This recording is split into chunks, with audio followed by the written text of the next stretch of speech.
சிவகங்கை அருகே உள்ள சில கிராமங்களில் அதிகரித்து வரும் ஈக்கள் தொல்லையால் மக்கள் கிராமங்களை காலி செய்யும் அவல நிலைக்கு தள்ளப்பட்டுள்ளனர். இது குறித்த ஒரு செய்தி தொகுப்பை பார்க்கலாம். சிவகங்கை மாவட்டம் அரிசினி முத்துப்பட்டி ஊராட்சிக்கு உட்பட்ட களத்தூர், நெம்மேனி, கீழக்குளம், ஒட்டக்குளம், நைனாங்குளம், துக்கால், வீரவலசை ஆகிய 7 கிராமங்களில் 5000க்கும் மேற்பட்ட குடும்பங்கள் வசித்து வருகின்றன. இதில் களத்தூர் கிராமத்தில் 45 ஏக்கரில் உள்ள கோழி பண்ணையில் 3 லட்சத்துக்கும் மேல் முட்டை கோழிகள் வளர்க்கப்படுகின்றன. இவற்றுக்கு தீவனமாக கருவாடு பயன்படுத்தப்படுகிறது. இதில் எஞ்சிய கருவாடுகள், இறந்த கோழிகள், கழிவுகள் முறையாக அப்புறப்படுத்தப்படாமல் ஆங்காங்கு போட்டு வைக்கப்பட்டுள்ளதாக புகார் எழுந்துள்ளது. அந்த கோழி கழிவு எடுக்கிறதே இல்லை. அது ஆரம்பிச்சு கிட்டத்தட்ட 2 வருஷம் ஆச்சு.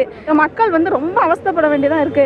அந்த கோழி கழிவு அல்னா அவங்க சொல்றாங்க 15,000க்கு விற்க வேண்டிய கழிவை நாங்கள் 10,000க்கு விற்க வேண்டியதாக இருக்குன்னா அதுக்கு யாரு சார்? நாங்களா கிடைச்சோம்? பொதுமக்களா கிடைச்சோம்? அவங்க சம்பாதிக்கிறதுக்கு எங்களோட உயிர் தான் கிடைச்சுச்சா? இந்த கழிவுகளில் இருந்து உற்பத்தியாகும் ஈ, பூச்சி மற்றும் புழுக்கள் வளர்ந்து தண்ணீரை மாசுபடுத்துகிறது. இந்த நீரை அருந்தும் கால்நடைகள் நோய்களால் பாதிக்கப்பட்டு இறந்து விடுகின்றன. ஈக்கள் தொல்லையால் களத்தூர் பள்ளிக்கு செல்ல மாணவ மாணவிகள் மறுக்கின்றனர். கோழி பண்ணையால் உடல்நலம் பாதிப்பதோடு தங்களது வாழ்வாதாரமும் கடுமையாக பாதிக்கப்பட்டுள்ளதாக அப்பகுதி மக்கள் வேதனை தெரிவித்துள்ளனர். அதிகமான ஈ வருது வீடுகளுக்கு. அதனால சின்ன குழந்தையிலேருந்து பெரியவங்களுக்கு வரைக்கும் நோய் அதிகமாக இருக்குது. காய்ச்சல், சளி இந்த மாதிரி வந்துச்சுன்னா 10-20 நாளைக்கு தொடர்ந்து இருக்கு.